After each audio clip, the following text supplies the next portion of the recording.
I mean, oh man, this is the craziest Joker I've ever seen. And well, it's not just the Joker, but well, let's see. Oh man, I dropped it. I dropped the book. Everything is just so crazy. A lot of it just makes no sense to me, but still I love it because it's just so psychological. You have to be like a shrink to really understand exactly what they're saying here, but still, it's a psychological book that'll twist your mind. Okay. Yeah, I just. Sorry, but this is crazy. Yeah. Alright, moving. Oh, what's number 5 then? What's number 5? Well, a lot of you would have probably put this one higher, or lower, I guess, on the list. Lower because you think it would be. This is a lot of people's number 1, but I just put this one at number 5 because, well, you'll. The Killing Joke. Now, this book's artwork is amazing and stuff. It's really and it's like a real This is another psychological thing, but it's almost more of a Joker story than a Batman story, but it's really cool. Like, the Joker does some of his most evil acts in this, and it's like first, get the glare from the light. First, he shoots Barbara, aka Batgirl, for those newbies fans. He shoots her, paralyzes her, cripples her to a wheelchair.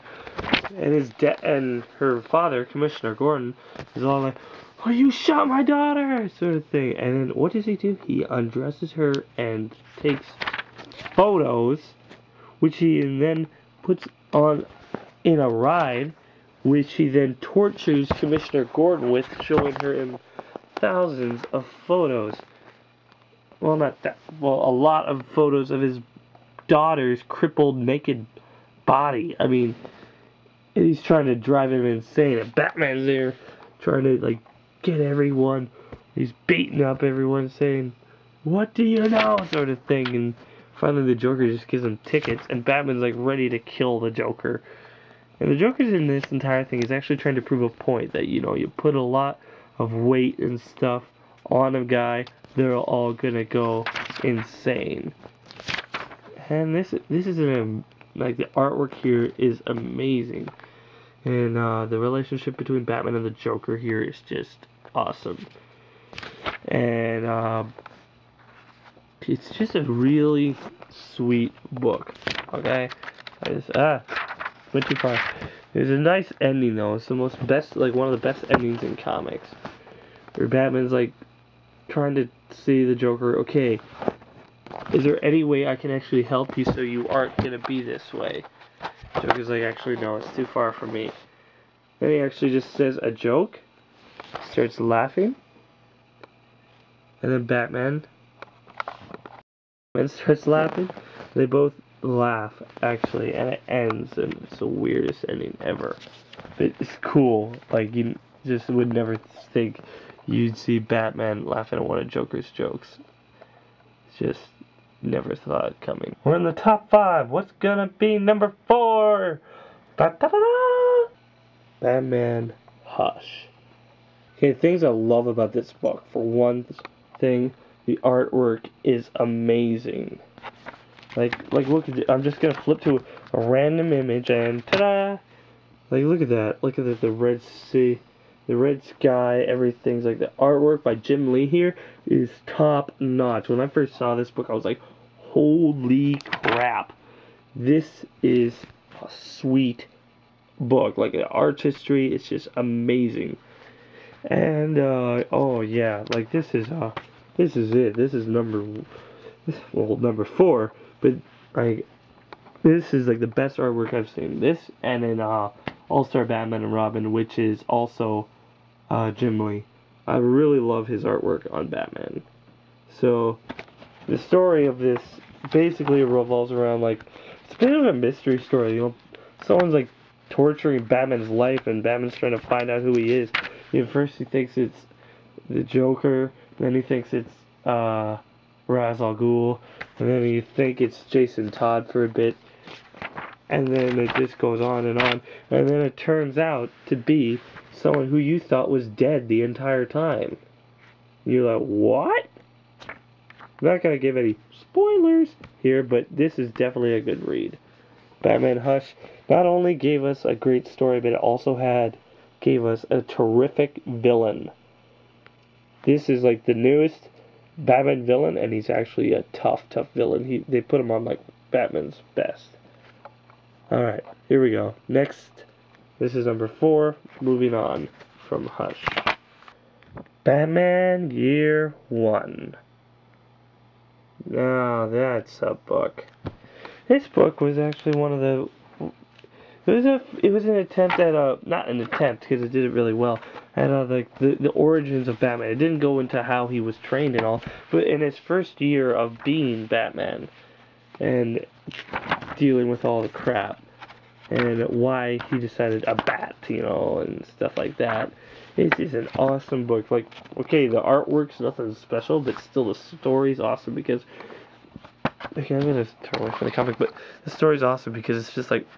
It's all about corruption in the big city. Now, everyone seems to be a crooked cop, even the commissioner, except for Captain Gordon. Where's he sergeant in this?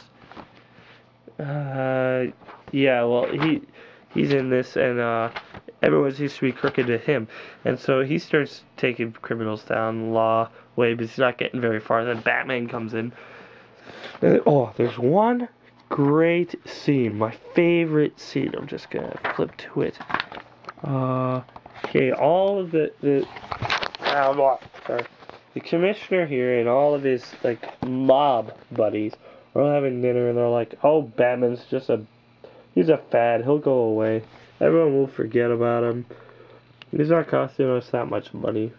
And then you see Batman's outside taking care of all security.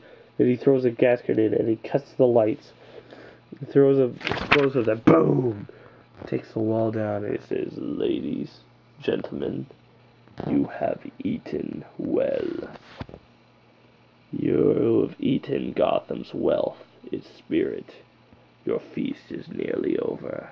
From this moment on, none of you are safe."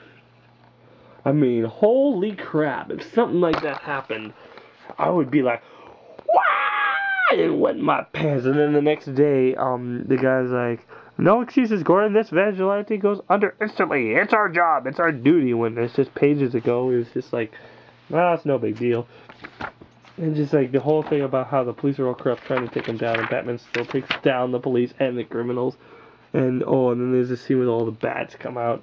That is just it's a sweet book, and it follows mostly from the point of view of Jim Gordon, and which is kind of cool because it shows him going through the motions of love. Like, that's not his wife he's kissing and stuff, but like Batman just takes down all the criminals and stuff. And this isn't like, there's no supervillains in this book, unless you count Catwoman. She's in it, but she's just stealing stuff. And she's not really like Batman's priority. He's taking down the mob. And like, let's see.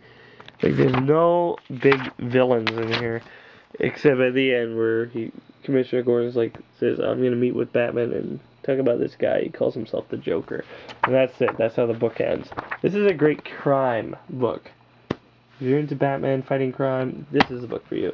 Okay, moving on to number 2. Number 2. Jeff Loeb's and Tim Sale's Batman The Long Halloween. Yeah. I want to say this is a long book.